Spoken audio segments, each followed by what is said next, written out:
Yes, so first of all, welcome to each one of you. We are very happy, my colleagues Marie-José Suero and Luba Gangoli. I have also from the team other people joining the meeting too. So we really want to welcome you and we are very happy to have you with this special moment. This is the fifth coffee talk we have at Eduniversal, and it's really a moment, a special moment we want to have and to perpetrate because it's an idea we have with the scientific committee members of Eduniversal, and I really want to thank them a lot for their help and their involvement in our rankings and projects since a long time. We had this idea because is in the Eduniversal DNA really to help people meeting, have fruitful meetings, and our first objective is helping students to find the right training, to find the best way to manage their trainings, their program, choosing their programs, but is also to help different actors of the system to better know each other. And it's true that with the special conditions we are all facing since nearly 2 years now, having in a regular way some special moments for that was really something that appeals us, and that's why we are here today, and we are here every Tuesday with deans and different kind of actors of different zones to share, to put some questions together on the table, and to better know what is happening each day in all your institutions. So thank you very much for taking part of this discussion. The idea is really to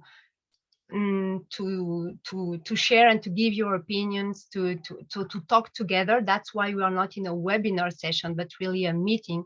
So feel free to ask, to give your comments. You have the chat for that. If you want also to ask questions, you can do it through the session. Luba is going to take care of the chat. So she's going to share with George Jabbour. He's going to moderate the session, and Luba is going to alert us, and especially George, when if we have a lot of comments or questions. You can also raise the hand if you want to talk. This is obviously possible. So if you want to do it through the session, you can. So don't wait the last minutes to do so. The idea is really to follow the rules George is going to share, but also to help you participate during the session. So I wish you a very interesting and fruitful moment with the deans that are joining us and giving their feedbacks. So thank you very much. George, the floor is yours. Oops, George, your mic is cut. I'm going to activate it.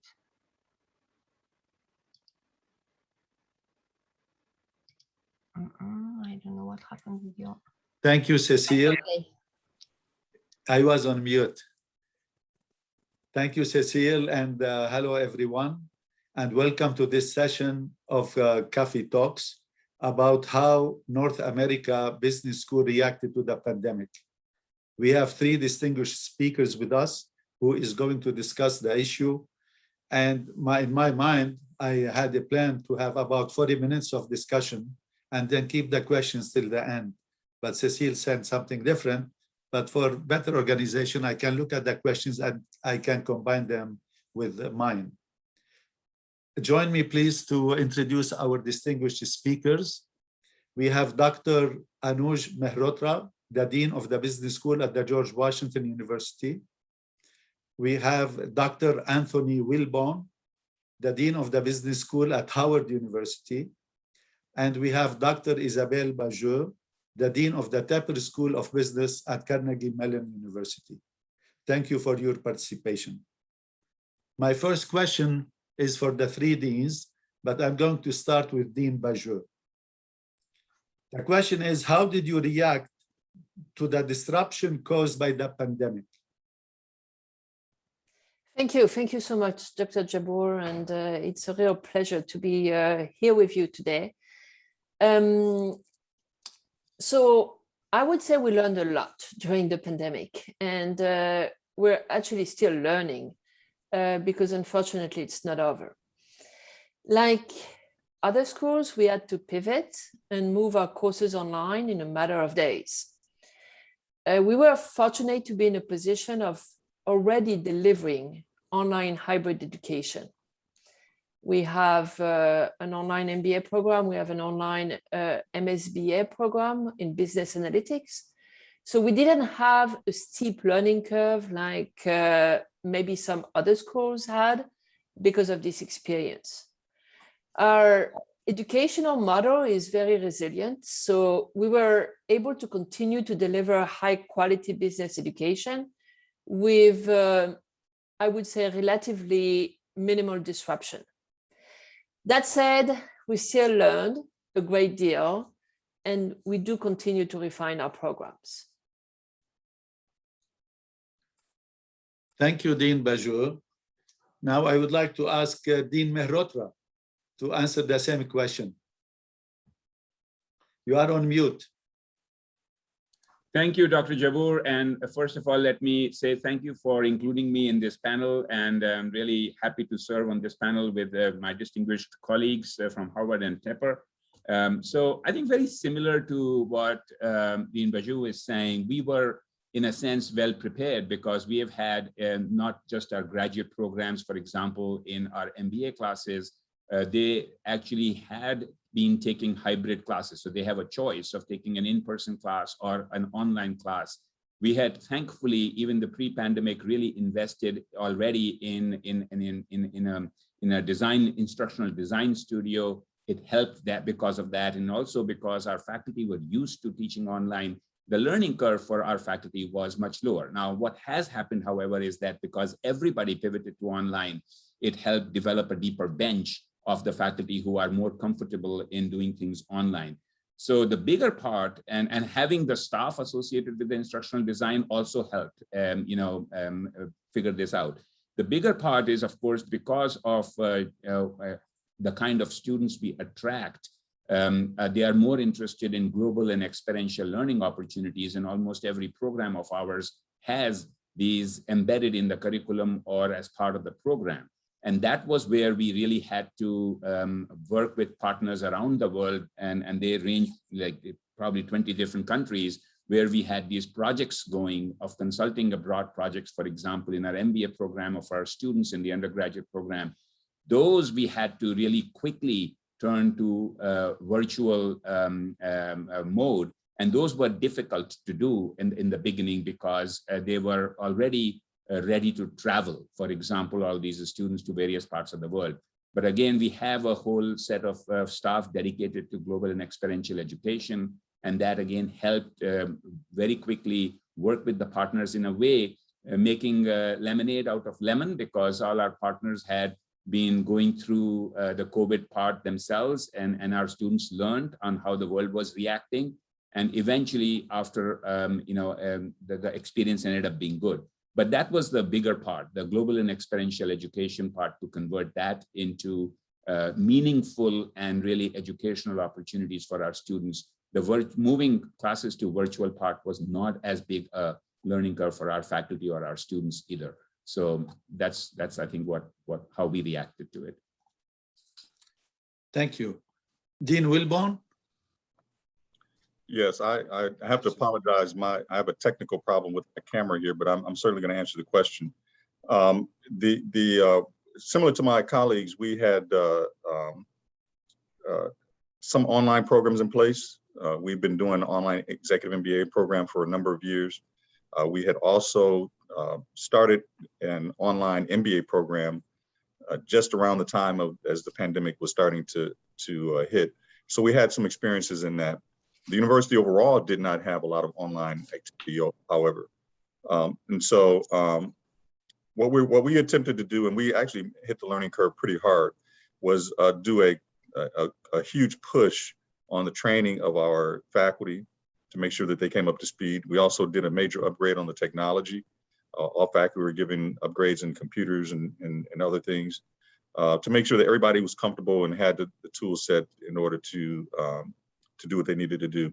But we also did on the flip side of that, we actually made sure that our students had the technology as well. So we did a big push with donating and getting computers. We had some assistance from some corporate sponsors to help us in that regard.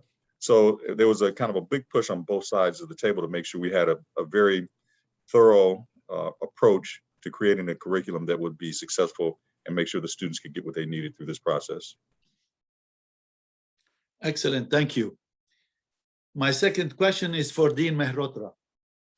What did you do to keep students engaged? Mute myself. Thank you, George. I think for the student engagement, we have had a lot of programs that we use. For example, industry roundtables as an example, or we have a new series called a talk show called George Talks Business, which is not just but for students but for parents and alumni as well, where we are interviewing folks on a regular basis to kind of provide that DC-based education and experiences for our community overall. What we did was really just turn everything into online and virtual formats as we went through these. We found that the students actually, especially in the beginning, they were very, very engaged with the Zoom and with the WebEx and other platforms that we had to be able to connect these students to a variety of our alumni and events. We actually found that in-person events had sometimes, when we would get 12 or 15 alumni to participate in roundtable mentoring discussions as an example, suddenly turned to where we had 50 people willing to participate from all around the world because it was easier for them to do virtually than to be traveling to DC at times. So there were some benefits of that, and just having one of the things that we really did in terms of making sure that the students are engaged is really we overkill them with some communication. We constantly kept them updated on what is happening. Pandemic was shifting, changes were happening, but we kept informing them exactly how to be in a position to get the most from their education and experience overall. So communication played a big role. We started some new programs. For example, we started a podcast, GWSB Proud, that we call, where we featured faculty and staff and students and had conversations of that kind. We got our students organizations which organize many conferences, for example, and invite folks the right tools, as Tony was saying, invested in Hopin, for example, a conference software or conference app, for example, where students were in a position to be able to do continue their own events, and that's what kept the students engaged, I feel. Thank you. Dean WILBON, would you like to add something?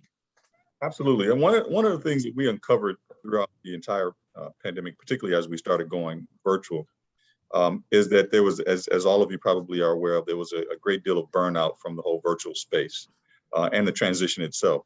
And so the engagement was starting to wane as we got forward into the classes. And one of the things that we realized was we had to provide some additional support counseling for these students to just make sure that they were comfortable in dealing with all the social dynamics and the personal dynamics around being in a virtual space. So in addition to some of the things that were mentioned by Dean MEHROTRA, we did provide some additional communication tools. We provided some additional activities, tried to make it fun in some ways with some virtual engagements around virtual happy hours and those kinds of things, just to bring the students out. And behind the scenes, we upgraded a lot with our counseling services to give students an outlet so that they could actually communicate with someone about some of the challenges and fears they were dealing with around the pandemic, which actually brought them more into the fold of trying to perform better in their classes. So I thought that was an important contribution to make sure this worked as well. Excellent. Dean BAJEUX? Yeah, so I very much agree with everything that's been said by my two dean's colleagues here. We worked on principles, and we tried to define what these principles would be. The first one was to make sure that all students had equal access to classes, regardless of geographic location or technological capability. The second is that we offered flexible formats and shorter lectures that allowed more class time discussion. Some of these discussion groups actually were in person, and a lot of them obviously were on Zoom. We worked to keep students together for the more vibrant and dynamic online discussions that lead to relationship building, as well as new insights and ideas. We found that it was critical to manage students' online time carefully. So in addition to shortened class times, we developed other mechanisms for delivery content, such as discussion boards, videos, breakout groups, with actual deliverables. So to make sure that students were actually working on all these. Some in-person experiences translated to the online environment quite well, such as recruiting, advising, faculty office hours. And we found real benefits in terms of accessibility, in terms of efficiency and flexibility. Honestly, we're still adapting, and we've been trying a lot of new teaching techniques. What I'll say is that some of them will stick and some of them will be left behind. Thank you. I have a question in the chat from Hoa Do. How about engagement in the classroom?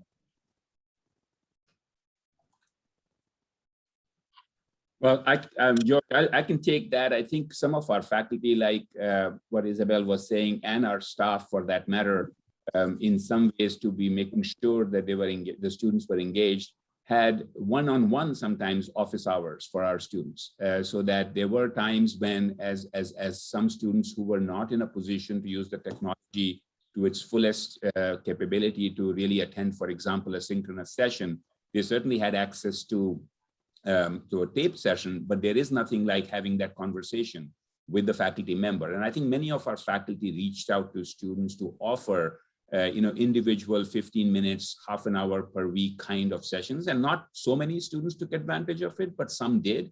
And that's something that was engagement for them in the classroom itself. I think a lot of our faculty, as Isabelle, you were pointing out, created some kind of different games or different ways of being able to do a case discussion, and kind of had those different rules for students to be able to participate in ways so that they remain engaged in a difficult virtual environment. And I think some of the faculty, for example, insisted that, you have to have your camera on, you have to make sure that I can see what you are doing and you're not disengaged and doing something else while you are on a Zoom call. So there were certain rules that faculty in their advising sessions use those. And I think the fact that they could end up being later at nights and outside regular hours when people were conveniently able to connect on virtually helped with the engagement a little bit as well. I don't know if that's what your question was, but that's what our faculty was doing. Thank you. If I can build on that a little bit, I would say that we found that the Zoom environment is actually making it more difficult for students to hide. And in a way, it's a little bit easier to make sure that all of the students are very engaged. And that is one of the things that will probably stick after the pandemic is over, is, right now at Carnegie Mellon, everybody has to wear a mask on campus. And because of that, our communication courses are all on Zoom, because obviously with a mask, you cannot read a lot of the clues that are nonverbal. And all of the communication professors were finding that it would be a lot better to continue on Zoom. So there's a lot of examples like that where Zoom can actually be a better environment than in person. Yeah, I'm gonna add a little bit to that, and I may have a different view as well. One of the things that we did early on was we made sure that all of our faculty had to go through training on distance learning so that they understand the nuances of how to operate in this virtual space. But we also wanted to emphasize to the faculty that they had to have some level of flexibility around this space. So for example, one of the things that Dean MEHROTRA mentioned was that the requirement for students to have cameras on. Well, in our particular case, we found that that requirement was a bit challenging because some of the students were in conditions at home that did not either allow them to turn their cameras on or was not suitable for them to turn their cameras on. For example, we had students who were living in certain situations where they did not have the space. They were taking their classes in their bathrooms or something because they had 4 or 5 other siblings in their home, or they just did not feel comfortable or felt embarrassed showing their faces or showing their spaces in certain environments. So we had to adapt a little bit about the requirement for turning cameras on. And we had to make sure the faculty understood that they had to be a little bit more flexible with that as well. In addition, we had to deal with time zones. And we had students who were across the world. And so holding classes at 8 in the morning here or 9 in the morning here was 4 o'clock in the morning somewhere else. And so we had to deal with those dynamics in terms of making requirements for students to attend classes and that kind of stuff. So there was a lot of shifting and flexibility associated with our strategy. Thank you. My next question is for Dean WILBON. How has the pandemic redefined student experience? I think it's been positive, and I'm going to also suggest that related to what Dean BAJEUX mentioned is that they now understand that learning doesn't have to be contained to a classroom, right? So they now have an opportunity to be flexible in how they learn, appreciate the dynamics of the learning environment and how that may be transmitted to them. I think their experience has grown in terms of appreciating all the efforts that the university has done to make sure that they get the quality education that we're trying to present to them. So I think overall the experience has been wonderful. They've really stepped up and made their contribution around ensuring that we have a quality environment as well. So I think overall our students had a great experience. Like the other deans, we're probably going to continue some parts of virtual or hybrid education for a long time. And we're trying to put the technology infrastructure in place to make sure we do that. Thank you. Dean BAJEUX, would you like to add something? Yeah, sure. So, well, first of all, I'd like to say that we're incredibly happy to be back on campus. So seeing all the students back, it really feels good. And we're a residential campus, and this is a very important part of the student experience. In a way, the students have to adapt and learn at school about the work environment that they're going to be in. And the work environment is going to shift as well. So the fact that they have different ways of learning and different kind of interactions, some in person, some on Zoom, is actually a good learning experience for them to make sure that they'll be ready for the kind of work that they'll be doing later on. I think we did figure out how to teach classes online, but I would say there's a big but. We did really not figure out how to replace the social experience that the students are looking forward to having on campus. And that might not be possible. Honestly, I've never, we can do all kind of alumni panels, etc. It's fantastic, it works well, but the tradition at Tepper is to have every Thursdays beers, and the students really miss that. That's kind of the only thing they're talking about all the time, is that they want the beers back. They want the opportunity to have that social experience that they're coming from.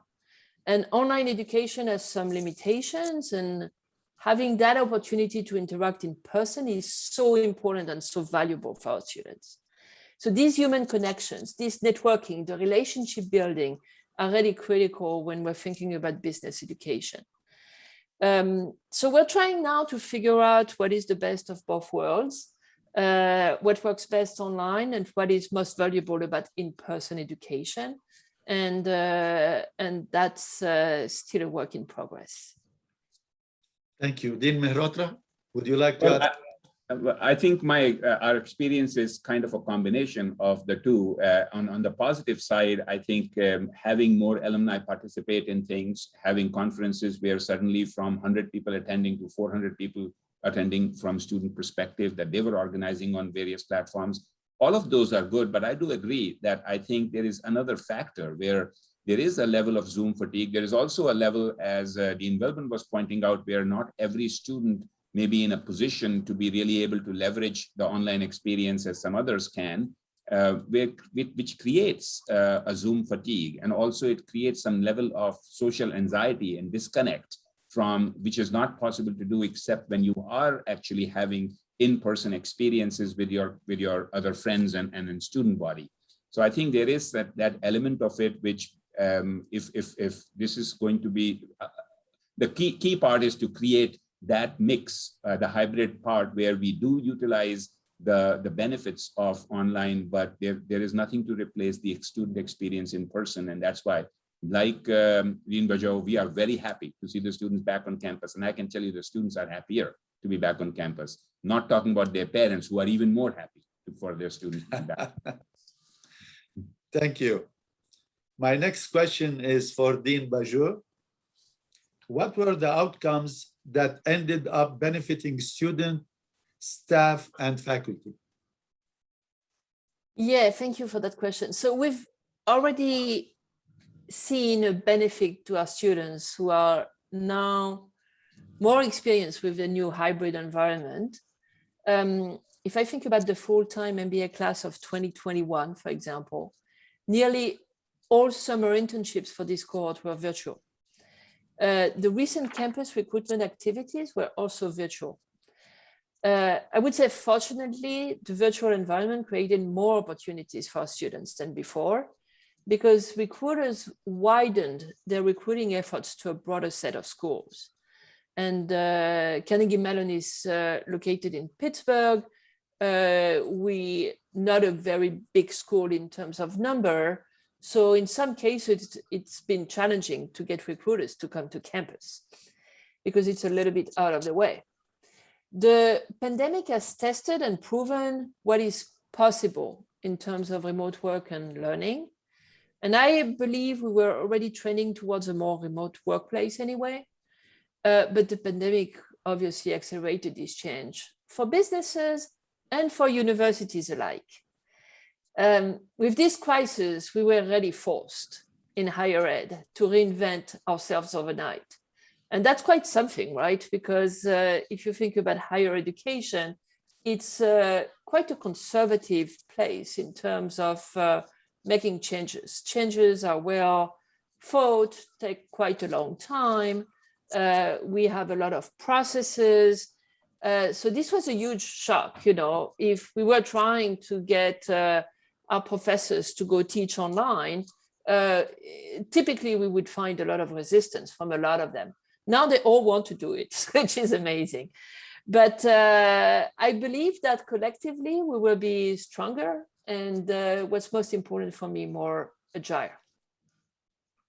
Thank you. Dean MEHROTRA, would you like to add something? Sure. I think what I would add is I think the key part is really, I think with the shifting, timeline and what happened during the pandemic, I think one of the key benefits to faculty and staff and students has been really, we have all become more adaptive.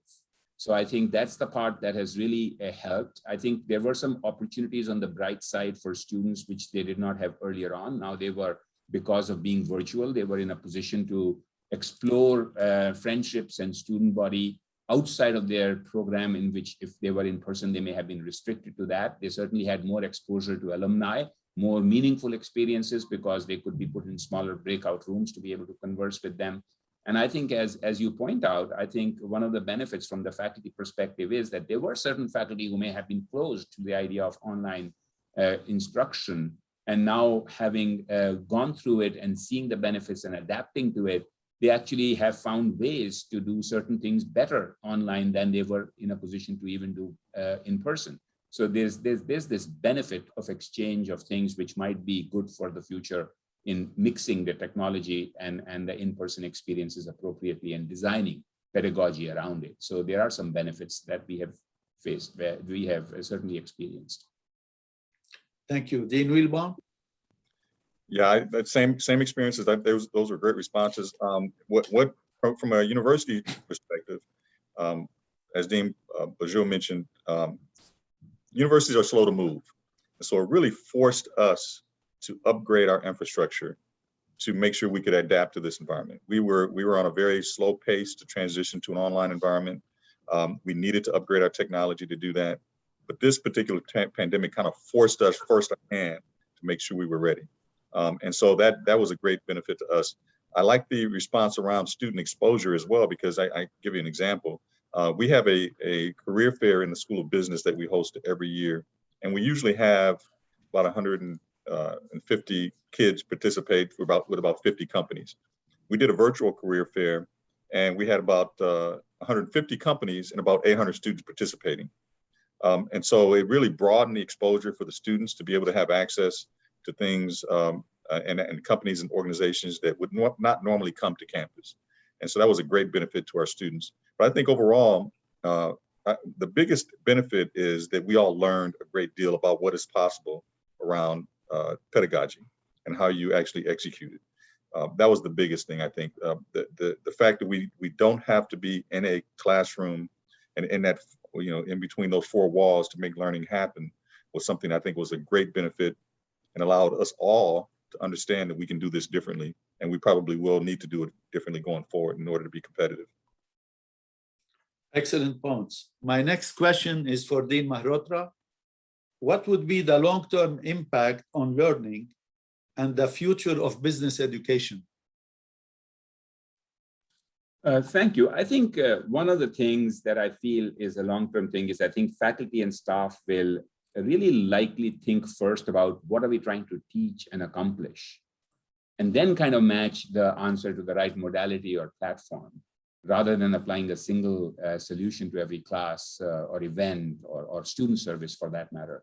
I think the other part I do think is that in the coming years, the students will demand really stronger synergies between their learning style and the pedagogy that they are encountering. So I think the hybrid approach will full continuum of modality throughout the program will play a role. And I was reading one of the McKinsey reports, which is actually saying right now that 40% of currently employed people right now are actually looking to quit their job and move to something else without even knowing what that job is because of the environment of the pandemic and the mental stress that they have gone through. This is something which is going to be an interesting change, because if you combine that with 25% of today's jobs expected to disappear and change, we are really talking about how responsive business education needs to be and how agile we all need to be in order to be able to address the shifting landscape in business education, which of course to begin with has been on steroids for the last decade or so, but I think we haven't seen anything like that yet. And that's where I think innovation and delivery and mix of pedagogy and taking the lessons to heart and what we have picked up from the pandemic will play a key role in my opinion. Thank you. Dean WILBON? One of the interesting things that I've observed throughout this entire process is if we go back to when we wanted to push things online, we had a great resistance from faculty to making these classes online, and from students as well, for that matter. When we pushed everybody to come back to campus and we wanted them to come back, we made sure that all the students needed to come back, or we actually made it required to a great degree. And faculty had to come back. We had just the opposite. They didn't want to come back. Faculty wanted to teach their classes online. Students wanted to take their classes online. And so we had to actually do just the opposite and make them, or kind of push them in that direction. And just like Dean MEHROTRA just mentioned, we also have situations where there are people who are deciding they want more flexibility in their jobs. And so they're seeking jobs that will allow them to be hybrid or work from home. So we're losing employees to those models. So I think what's going to happen is we're going to have to, as in higher education, is going to have to adapt to what the new workforce is going to look like, what work looks like going forward. We were going to have to be able to get students and faculty and staff the flexibility to do office hours from home sometimes, or work from home as a staff member, creating better telework policies to make sure that happens. All those are kind of outgrowths of this whole process, which is quite possibly needed because that's the way the world is going. And we cannot continue the pace as higher education institutions of kind of a slow drag and lagging around what's happening in the industry. Thank you. Dean BAJEUX? Yeah, so I very much agree with what's been said. Dean WILBON in particular is mentioning all of the stickiness that we've been experiencing going online and then going back in person. I would say the stickiness on my side that I experienced was really more on the faculty side than the student side. The students were not happy to move online, but they were very happy to be back on campus. The faculty, if they could, they would stay online right now. For most of them, not all of them, but it's been kind of a bigger issue to get them back on campus. I think what's really important in terms of future of business education is to focus on the learning outcomes. And it's not about the technology that we're putting in, it's really about how to get to the learning outcomes and put the technology in place to help us getting there. I would say that today's expectation for consumption of information in general, think about news, entertainment, and of course, education, is that people want what they want and they want it. So it's quite different actually, and it's very much of a model where students feel like customers, and when we're on the administrative side in a university, that's probably the way that we feel about our students. The professors in the classroom will never feel that way, and that's the right positioning for them. But the old model of delivery is really outdated. So now the challenge is going to be going forward to find the right balance between the flexibility of the virtual delivery and the benefits that we all know about from in-person delivery. And it's going to be, back and forth. It's going to be trial and error. But I think we'll be better off overall. So I'm quite optimistic about what will happen. Thank you. I have a question from Eduniversal group in the chat actually, and I'm reading it. We have talked about flexibility and the change in teaching, tools, staff, and the student experiences. But what about the business models? Is it already strongly impacted? What evolutions have you already initiated?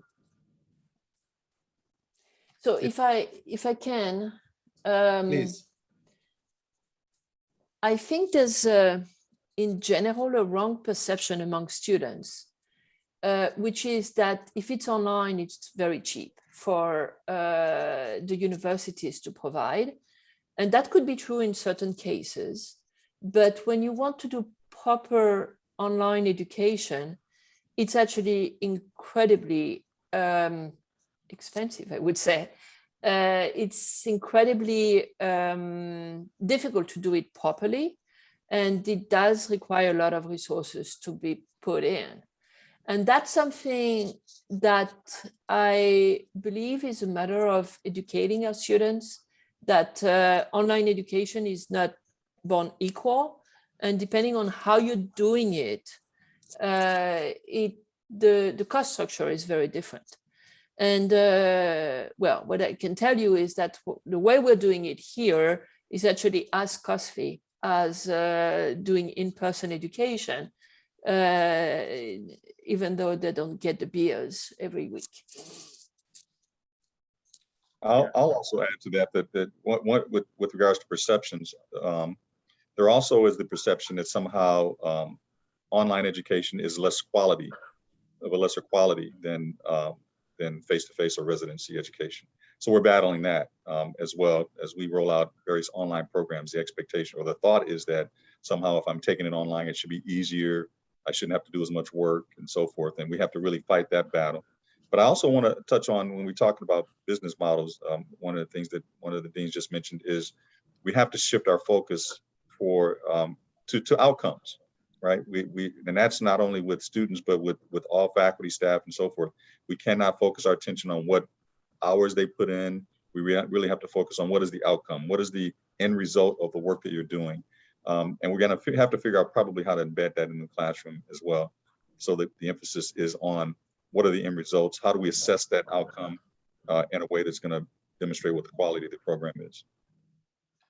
And if I may add, George, just a couple of sentences there. I agree with both my dean colleagues here, and I think online education, when done right, is more resource consuming. And certainly we have been a little bit fortunate because we have had the hybrid nature for our MBA students, for example, where they can pick and choose whether they want to take online or in person. And they often find certain classes to be much better in online and certain other classes to be in person. But among the innovation, I think we have really, we have at least at GW felt that the business education needs to change in the ways because of the shifting marketplace. So one of the things that we have done in recent times is really modularize our curriculum, especially at the graduate level, where we have like these smaller Lego pieces, or we want to call them certificates, that can be stacked to be able to build a master's program. And these certificates are also available as options for our MBA programs, for example. And I think that modularity, that flexibility, it's a little bit easier for us to be able to change a particular course or a certificate than to really have the faculty decide on what a new degree program might look like. And I think as we evolve in the marketplace, that might provide us with more agility to shift. So that's an innovation, I think, where we are ahead, because now we have 27 different certificates, and different certificates can combine to provide different flavors, to some degree, customized kind of educational degrees for our graduate students. And we are doing similar things at the undergraduate level. We are opening it up for any student to really come in, for example, and take a double major in business or double major in business analytics and things of that kind, which is creating that response to the marketplace as it's shifting. Maybe that's the innovation that might stick. And again, just trying to take these and then trying to replicate them in formats, for pedagogical formats for online, after developing them in person or the other way around, is again some of the things that's taking time, because it's, as you said, that it takes time to develop a good online course, for example. But eventually, I think where we want to be is that a student can come in and choose any course, any program, whether it is online or whether it is in person, or it is a mix. And that's where we are, at least at the graduate level, that's where we are hoping to be. Thank you. My next question is for Dean WILBON. What does the campus of the future look like, in your opinion? Well, that's an interesting question. I'm kind of torn with that question, because I think that there is a space for us to have virtual education on the college campus. But going to, I think what Isabelle made a point earlier, I don't think we've been able to figure out how to replace the social engagement that comes with being on a campus and having students have that social interaction. I don't think we will be able to do that with technology. So what we may have, though, is a kind of an educational system has a dynamic whereby part of it is online, and we have a whole series of students that are educated through that process. And the other part is really focused on creating the best residency educational institution that we can. And we have to make sure we hold on to that, because I believe you cannot replace having social interactions. That's what the university is all about: learning together, learning from other people and other cultures, living with people and understanding how to live with them. That is not going to be able to be replaced with technology in a hybrid space. So I don't perceive us having a great shift around what education looks like on the residency. We may have to just layer on top of it a hybrid model that will allow us to take advantage of exposing ourselves to the broader communities in the world at large. Thank you. Dean BAJEUX? Yes, thank you. So apart from all of the things that have been mentioned already. And Anthony, I very much agree with you. I can think about two other aspects that I think is becoming a lot more important. One is experiential learning, and Anuj actually mentioned that earlier. I know GW is doing a lot on experiential learning. We're doing a lot as well at Tepper, and that's something that I believe is going to increase. I think the connection with industry is incredibly important for students, and it's important for the companies as well. They're leveraging the students' abilities in a very nice way. So I think that's one aspect that I would say would probably increase. The second one is something that is really part of the culture here at Carnegie Mellon University, which is interdisciplinary approach to learning. So just to give you examples, we have one program that is a Master of Science in Computational Finance that is a joint program between 4 different schools on campus. So that's quite unique. Actually, it's a very successful program. It's both in New York City and in Pittsburgh, and 4 different schools participate in that program very specifically. We have another program that is in product management that is between 2 schools. So that's the School of Computer Science and the School of Business. It's half-half in both of these schools. And I believe that in the future, we're going to see more and more of these programs that are enhancing the collaboration between different schools on campus. In MEHROTRA? Yeah, thanks. I think both my colleagues have really made some excellent points there in my view. And I would just add a couple of things to it. One, I think the campus, the people will have to rethink the particular advantages that we may have been used to, for example, and how to leverage the new environment, for example. So I'll give you an example. For DC, we often think about being close to IMF and the World Bank and the White House and the Capitol Hill and whatnot as an advantage for our students and being in a position. I think some of the things that we all talked about is that perhaps that advantage has reduced in a sense that now other schools and other places might be in a position to access some of these things virtually, if not in person. I couldn't agree more about the experiential learning opportunities. So that's something, how the classrooms might change into hybrid format. It's a little early because hybrid formats have not necessarily been received by students and faculty really well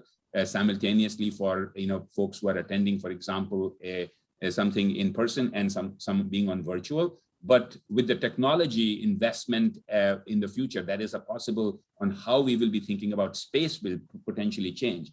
One of the things I do want to say, and I'm not sure if it really is agreeing with this particular question, but in many of our conversations with other deans, including, I believe, I was in a conversation with Isabelle as well on one of those panels. There is this whole part about the mental health, the well-being at work. And then certainly there is this idea that a lot of schools and a lot of industry is pursuing aspects of DE&I, diversity, equity, and inclusion. How those things change the campus and how those things change the atmosphere and the experiences on campus is still unclear. But I think those are some of the fundamental things that we will potentially see in the next couple of years as we collectively, as an academy, develop some responses around those areas. And then the third one, you could talk about accessibility, but also about ESG. I think that's becoming increasingly important for our student body and the industry as well. And how the campus adapts. I think one of the key answers is what you're pointing out, which is really interdisciplinary and multidisciplinary education in some way, and reaching across borders of schools, silos across schools within a university to really address some of these things. And that might change, if not the physical part of the campus, but certainly an experience that our students might be in a position to get exposed to. Thank you. We still have about 7 minutes. I still have one question, but I would like to stop here and ask the audience if they have any question. I don't see anything in the chat, but if someone has a question, please go ahead.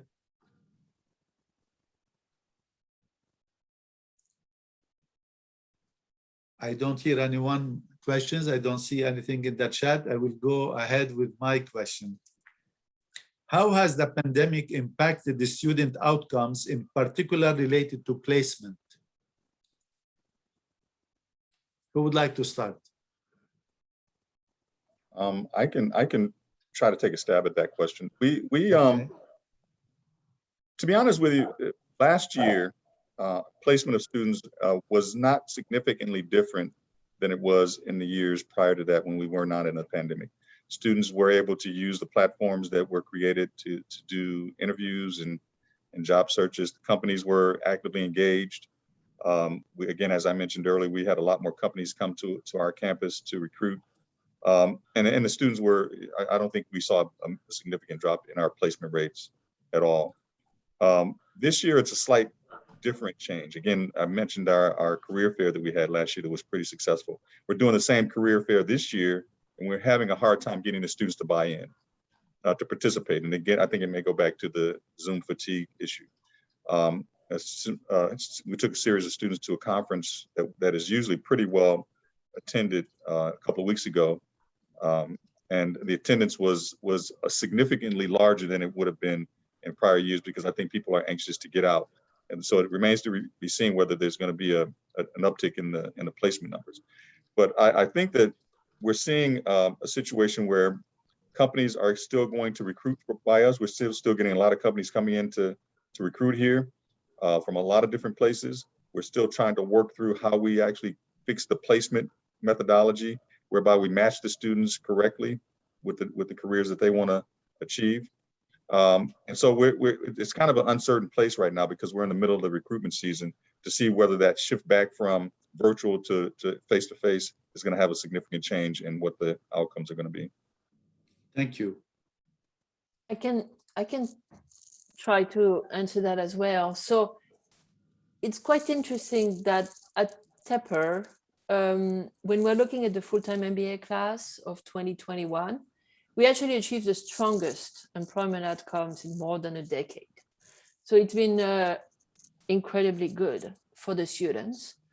86% of the students accepted offer by graduation, and 94.5 3 months after graduation. Average salaries remained around $135,000 a year.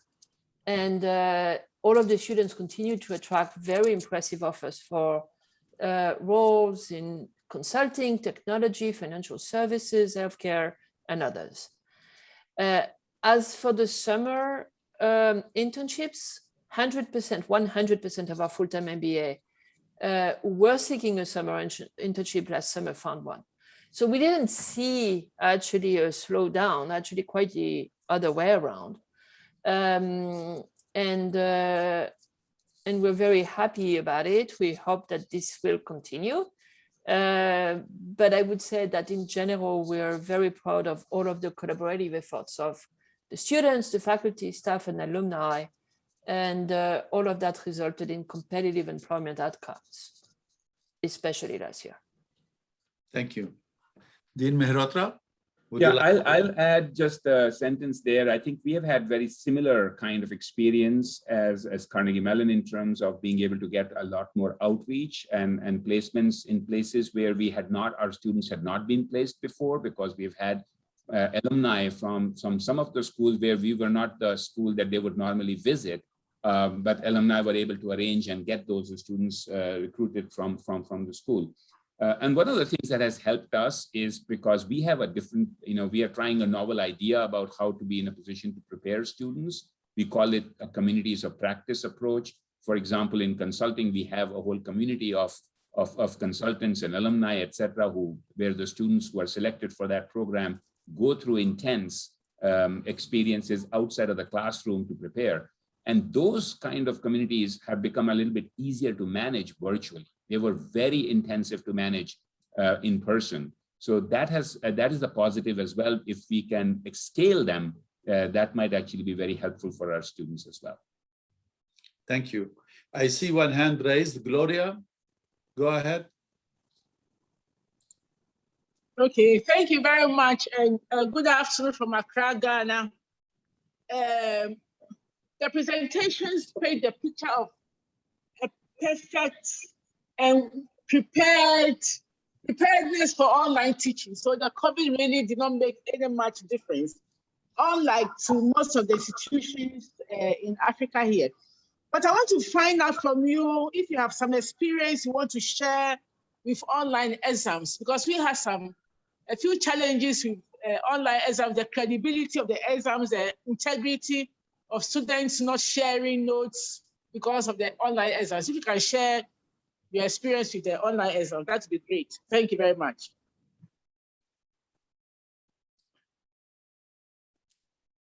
We had a number of faculty who expressed a great deal of concern about exam integrity in an online space. And so we actually bought into a couple of products that we embedded within Blackboard that would allow faculty to have a bit more comfort with that, with having online exams that are monitored, either with video cameras and so forth. One of the challenges I think with that is that the technology has not necessarily caught up with trying to execute this the way I think we could to ensure that it's integrity. So for example, we had situations where the cameras were picking up nuances and things suggesting that students were cheating when they may not have been. And so it's really hard to ensure that we're getting a good assessment around integrity. So it's an ongoing problem for us. But I think that it is an anxiety that faculty have. It remains to be seen whether students are taking advantage of online systems in the educational space. So I think again, we're still learning. And I don't know if the other deans have the same experiences, but we did put tools in place to ensure integrity, but I'm not quite sure that it met the goals we expected. I would agree with you there completely. I think there is certainly some anxiety there, and there is certainly an increased amount of potential, cheating in exams, etc., that might have been prevalent. And there are tools, but as we are still learning, you are absolutely right. I think the only answer there is we are still learning on how to be able to stay ahead of that. It's not an easy answer. There's no one easy answer to that. But a lot of faculty are adapting to case-based presentation kind of modes to be in a position to somewhat counter that part, but we are still learning. There is no question about it. I would very much agree with all of these comments. I think what we try to do with faculty is to convince them to shift some of their assessments to papers, presentations, case studies, in a way that would actually diminish the impact of pure exams that are a lot more difficult to monitor. Thank you. I have a statement actually in the chat. I don't know if I can read it well. Online education and tactile or tactile is a French education are mutually exclusive. Would you agree?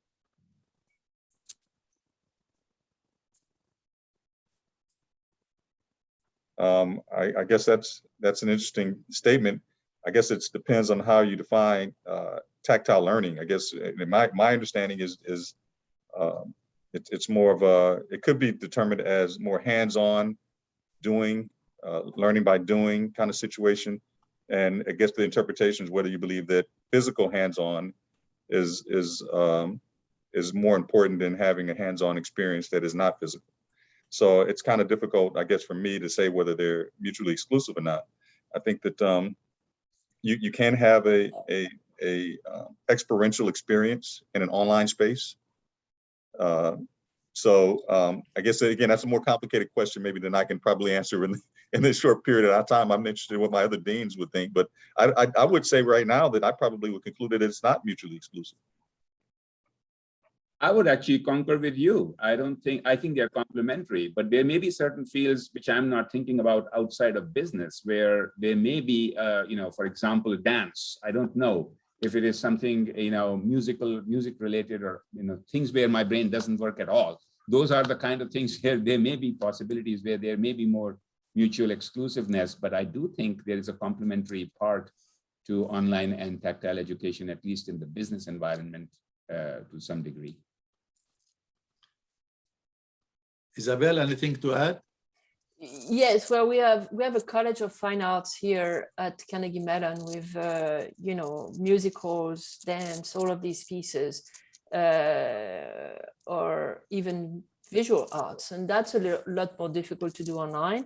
But from my understanding is that they managed very creative things.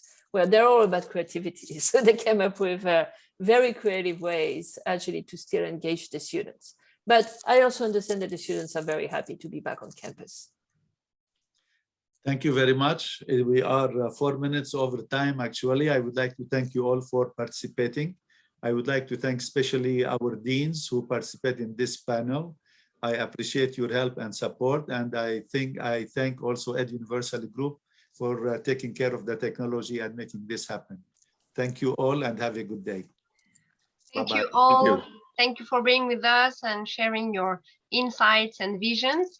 And see you soon, I hope. Our next coffee talk next week will be led by Anita. Anita, she's a member of the scientific committee for Central Asia, and she's going to have a talk with different deans from India and Kazakhstan about Gen Z and the leadership, business leadership. So you're most welcome, and we hope to see you soon, virtually or in real, during one coffee talk, or perhaps during our convention. We have our annual convention again online this year. It will be online, held in the Virbela 3D platform as last year, and it will it will happen in November during 3 days.